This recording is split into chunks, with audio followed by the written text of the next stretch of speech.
ஒரு 10-15 வருஷத்துக்கு முன்னாடி எல்லாம் பார்த்தீங்கன்னா ஆர்கானிக் ஃபார்மிங்கை பற்றி இப்போ ஒரு பெரிய அவேர்னஸ் கேம்ப் நடந்துட்டு இருந்துச்சு. சுபாஷ் பாலகர் ஐயா, நம்மாழ்வார் ஐயா இவங்க மாதிரியான ஆட்களெல்லாம் நிறைய கிளாஸஸ் கண்டக்ட் பண்ணிட்டு இருந்தாங்க. அதை வச்சுட்டு நிறைய பேர் வந்து ஆர்கானிக் ஃபார்முக்குள்ளே என்ட்ரு ஆனாங்க.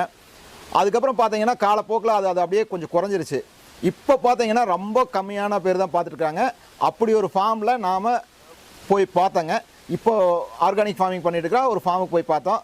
அந்த ஃபார்மை உங்களுக்கும் காட்டலாம் அப்படிங்கிறக்காக ஒரு சிறிய முயற்சி அது. என் நண்பர் ஒருத்தர் ரொம்ப நாளாக சொல்லிட்டு இருந்தாருங்க. அவர் கிட்டத்தட்ட 2 வருஷம் சொல்லிட்டு இருக்காரு. சென்னை பக்கத்தில் ஒரு நல்ல ஆர்கானிக் ஃபார்ம் இருக்குது, வாசிவா பார்க்கலாம் அப்படின்ட்டு இருந்தாரு. எனக்கு அங்கே போகிறக்கு நேரம் கிடைக்கல. இந்த முறை ஒரு வேலை விஷயமா சென்னை போயிட்டு வரும்போது சரி அந்த ஃபார்முக்கு போகிறக்கு ஒரு வாய்ப்பு கிடைச்சிச்சு. சரி நான் அந்த ஃபார்மில் நம்ம பார்த்த விஷயத்த நம்ம பார்வையாளருக்கும் பகிர்ந்து அது கொஞ்சம் யூஸ்ஃபுல்லாக இருக்குது அப்படிங்கிறக்காக ஒரு சின்ன முயற்சி தானுங்க இது.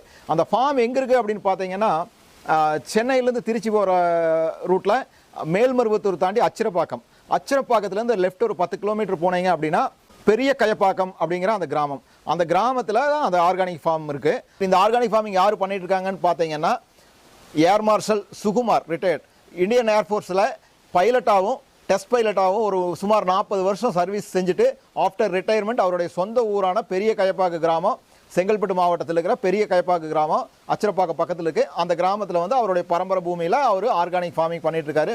ஒரு 10 வருஷத்துக்கு மேலே பண்ணிகிட்ருக்காரு.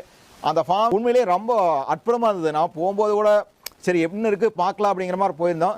ரொம்ப சூப்பராக பண்ணி வச்சுருந்தாங்க. ஆர்கானிக் ஃபார்மிங் அப்படிங்கிறது எல்லாத்துக்கும் ஆசைங்க.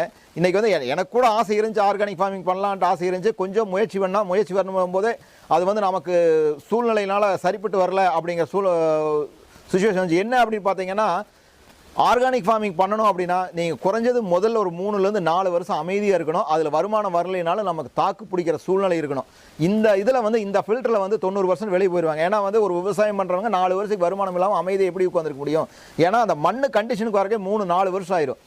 அதையெல்லாம் செஞ்சு கொஞ்சம் கொஞ்சமாக நம்ம எடுத்து கொண்டு வரும்போது வந்து நம்மளுக்கு மார்க்கெட்டில் மிகப்பெரிய சேலஞ்ச் இருக்கும். இன்றைக்கி வந்து ஒரு தியரியாக என்ன சொல்லிடுறாங்கன்னா ஆர்கானிக் பொருளுக்கு ஆர்கானிக் காய்கறிகளுக்கு ஆர்கானிக் உற்பத்தியாக பண்ணுற பொருளுக்கெல்லாம் நல்ல விலை கிடைக்குது அப்படின்ட்டுறாங்க.